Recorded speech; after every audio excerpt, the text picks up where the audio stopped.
ഇന്നത്തെ എപ്പിസോഡ് അനുമോൾ തൂക്കും എന്നുള്ള കാര്യത്തിൽ ആർക്കും യാതൊരു സംശയവും വേണ്ട. അമ്മാതിരി പെർഫോമൻസ് ആയിരുന്നു, ഒരു ഫയർ പെർഫോമൻസ് തന്നെ പറയണം.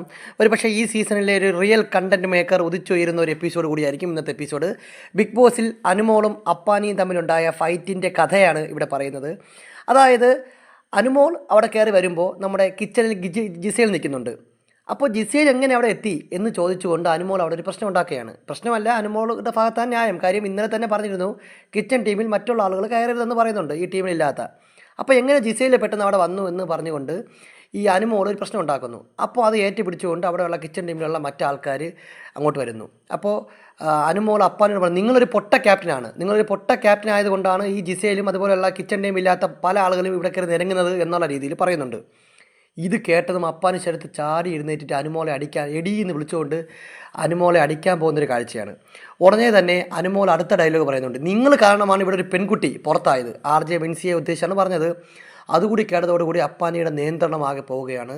അവിടെ ഇരുന്ന് അക്ബർ, നീ ഒരുമാതിരി കൊണച്ച വർത്താനം ഇവിടെ പറയരുത്, കോഴത്തെ വർത്താനം ഇവിടെ പറയരുതെന്ന് പറഞ്ഞിട്ട് അക്ബറും അപ്പാനി ശരത്തും നമ്മുടെ അനുമോക്ക് നേരെ തിരിയുകയാണ്. എന്നാൽ ഏറ്റവും അത്ഭുതകരമായ കാര്യം, ഇവരെല്ലാം ഒറ്റയ്ക്ക് ഒരു സിംഹക്കുട്ടിയെ പോലെ അനുമോൾ ഒറ്റയ്ക്ക് ഒരു പേടിയുമില്ലാതെ നല്ല തൻ്റെയിടത്തോടു കൂടി ധൈര്യത്തോടു കൂടി നേരിടുന്നൊരു കാഴ്ചയാണ്. ഒരു രക്ഷയില്ലാത്തൊരു എപ്പിസോഡായിരുന്നു. ഇവരെല്ലാവരും, ആ വീട്ടിലുള്ള ആദില നൂറ ഒക്കെ ഒഴിച്ച് ബാക്കിയുള്ള എല്ലാവരും അനുമോളെ നേരെ തിരിഞ്ഞിട്ടും ഒരു കുലുക്കവും ഇല്ലാതെ ഇവരുടെയൊക്കെ മുമ്പിൽ നല്ല കട്ടയ്ക്ക് നിന്ന് സംസാരിക്കുന്ന ഒരു അനുമോളെ നമുക്ക് ഇന്നത്തെ എപ്പിസോഡിൽ കാണാം.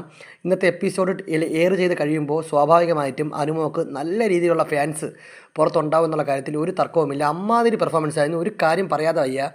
ഈ ഒരു വിൽ പവർ അല്ലെങ്കിൽ ഈ ഒരു പെർഫോമൻസ് അനുമോളെന്നല്ല, എനിക്ക് തോന്നുന്നു മറ്റേ നമ്മുടെ മലയാള ബിഗ് ബോസിൻ്റെ സീസണിൽ തന്നെ ഇത്തരത്തിൽ, അതായത് ആ വീട്ടിലുള്ള എല്ലാവരും ഒരു പെൺകുട്ടിയെ മാത്രം കേന്ദ്രീകരിച്ച് വരുമ്പോൾ അതിനെയെല്ലാം തൻ്റെ ഇടത്തോടുകൂടി നേരിടുന്നൊരു കാഴ്ച നമ്മൾ മലയാള ബിഗ് ബോസ് ചരിത്രത്തിൽ കണ്ടിട്ടുണ്ടോ എന്നുള്ള കാര്യം സംശയമാണ്. കൂടുതൽ ബിഗ് ബോസ് അപ്ഡേറ്റുകൾക്ക് വേണ്ടി നമ്മുടെ ഈ ചാനൽ സബ്സ്ക്രൈബ് ചെയ്യുന്ന കാര്യം പരിഗണിക്കുക.